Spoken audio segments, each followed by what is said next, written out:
Mãe, se o seu filho está fortinho e acima do peso, vou te mostrar neste vídeo 6 sinais de alerta para que você consiga observar se hoje ele caminha para a diabesidade. A diabesidade é a união das duas doenças mais perigosas no mundo, obesidade e diabetes. Essas doenças, elas crescem mais a cada dia, não se trata só de doença de adulto, cada vez mais aparece mais frequentemente entre as crianças, como resultado das mudanças dos nossos hábitos e estilo de vida. Há 50 anos atrás, as crianças se movimentavam, elas brincavam muito mais. As refeições eram totalmente diferentes. A conexão familiar era muito maior. Os industrializados, eles eram bem mais limitados. As comidas afetivas eram preparadas pelas mães e não por desconhecidos em aplicativos. As doenças infantis de antigamente eram gripes, resfriados e não diabetes, pressão alta e obesidade. A vida moderna exige uma atenção muito maior às doenças da modernidade. O diabetes na infância não é uma doença tão silenciosa. O diagnóstico pode ser sinalizado além dos exames e é isso que eu quero te trazer neste vídeo. Quando as crianças apresentam insulina elevada, elas costumam apresentar uma barriga mais aumentada, porque o excesso de insulina faz com que o corpo acumule mais gordura abdominal. Normalmente, as mães, muitas vezes, até comparam o corpo dessas crianças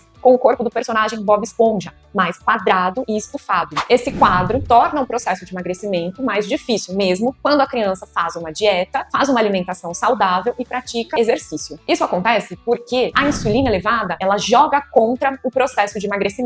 Além de fazer com que o corpo acumule mais gordura, também gera uma maior fome nessa criança. Ou seja, nesses casos, não basta só ter uma alimentação saudável. É preciso também adotar de estratégias específicas, uma suplementação adequada para que consiga regular todo o relógio biológico, o ciclo circadiano, para, consequentemente, regular toda a cascata hormonal, já que nós estamos falando da insulina, que é um hormônio. Outro sinal de alerta para a resistência insulínica é quando aparecem manchas escuras atrás do pescoço. Essa marca parece um pouco sujeira e muitas crianças começam até a sofrer bullying na escola por conta dessas marcas. Criança com insulina elevada também tem uma fome insaciável, uma fome de leão. E é muito comum, nessas crianças, elas têm uma fissura, uma vontade louca de consumir alimentos à base de farinha de trigo, como pão, macarrão, bolacha e bolos. É muito importante trazer isso, porque não se trata de falta de disciplina dessa criança, é o corpo pedindo por esses alimentos de uma forma desesperada, por conta dessa bagunça fisiológica e hormonal. Para que fique mais fácil de vocês conseguirem entender, mãe, e você conseguir também ensinar o seu filho, vou explicar e ilustrar de uma forma bem lúdica. Todo alimento que contém carboidrato, como pão, arroz, macarrão, bolacha, bolo, frutas, sucos, eles se transformam em açúcar no sangue, logo que são consumidos. E é nesse momento que o corpo precisa produzir a insulina. Porque a insulina, ela funciona como uma chave que abre a porta da célula para que esse açúcar saia do sangue e entre dentro da célula para ser usado como energia. Mas olha só o que acontece com as crianças que estão acima do peso ideal. O excesso de gordura corporal deixa as células mais resistentes e a insulina produzida para abrir a portinha dessa célula começa a ter mais dificuldade, já que as células estão mais resistentes. Então o corpo começa a produzir insulina, só que essa insulina produzida não dá conta de abrir a portinha da célula, porque a portinha da célula está muito resistente. Resultado, o corpo precisa produzir cada vez mais insulina para dar conta de abrir a porta. Então o corpo começa a produzir mais e mais e mais, até chegar um momento que o corpo não dá mais conta de produzir mais insulina. E aí que o corpo começa a ficar resistente, a chamada resistência insulínica. Por isso que no acompanhamento é essencial alguns exames obrigatórios para que a gente consiga fechar esse diagnóstico. Então no acompanhamento eu gosto de 3 exames que eles vão trazer essa medição de açúcar no sangue. O primeiro deles é a glicemia de jejum. O segundo é a hemoglobina glicada, que vai mostrar a média dessa glicemia num período de 3 meses. E o terceiro é o exame de insulina, para conseguir ter uma análise mais completa desses medidores de açúcar no sangue. É muito importante também reforçar que o valor de referência do laboratório não é um parâmetro confiável. Só para você ter uma ideia, alguns laboratórios consideram uma insulina normal quando o resultado mostra 25. Mas, na prática clínica, uma insulina com resultado maior que 7 já é considerado elevada. E um resultado no valor de 25 ou mais já é considerado resistência insulínica. Já é considerado essa condição que eu expliquei anteriormente, em que o corpo já começa a produzir excesso de insulina e já começa a ficar mais resistente. Mãe, este vídeo não tem o propósito de gerar pânico ou aumentar a sua preocupação. Muito pelo contrário. Meu propósito é de ligar o seu radar para uma das doenças que mais cresce no mundo e que é muito mais fácil de ser tratada na infância. Até porque na infância nós sempre temos que ter um olhar preventivo. Afinal, não tem como tratarmos aquilo que é negado ou negligenciado. E hoje, 1 em cada 7 crianças caminham para a diabesidade. E a maioria das mães nem imaginam, nem percebem. E eu afirmo isso, com certeza, porque na infância é muito mais difícil de identificar quando uma criança está com sobrepeso ou obesidade do que no adulto. A maioria das mães, quando iniciam o acompanhamento dos filhos, a maioria delas se assusta quando descobrem que os filhos já ultrapassaram o sobrepeso e enfrentam a obesidade. Algumas crianças chegam a fazer uso de medicamento em conjunto com a reeducação alimentar. A verdade é que só existe um caminho para vencer a obesidade e o diabetes infantil. E começa na cozinha, no prato do seu filho. Mãe, por quê? Se o seu filho não estiver se alimentando bem, nenhum remédio terá efeito. Mas, se ele estiver se alimentando corretamente, nenhum remédio nem será necessário. Por isso que eu disse que tudo começa na cozinha e no alimento do seu filho. E quando nós falamos sobre o diabetes, sobre prevenir o diabetes, o melhor remédio é o conhecimento. Só o conhecimento que vai trazer facilidade, leveza e assertividade no tratamento. Hoje, as crianças, elas têm os celulares mais tecnológicos, estudam nas melhores escolas, algumas crianças estudam até robótica. Mas, de que adianta tudo isso para construir um futuro no hospital? O livro Crianças e Adolescentes no Mundo Digital reforça o quanto saúde, educação e moral são cuidados inegociáveis. Como nutricionista infantil, eu defendo que a alimentação vai muito além da estética. É sobre saúde. E na infância, ela também tem um papel extremamente importante de educar as crianças. E é claro que quando eu falo alimentação é algo muito individual. Esta precisa respeitar as preferências alimentares do seu filho e ter a carinha dele, para que consiga aderir ao tratamento. Os meus pacientinhos têm resultados incríveis comendo o que eu chamo as guloseimas do bem. Eu tô falando de sorvete, açaí, waffles, cupcake, milkshake, chocolate e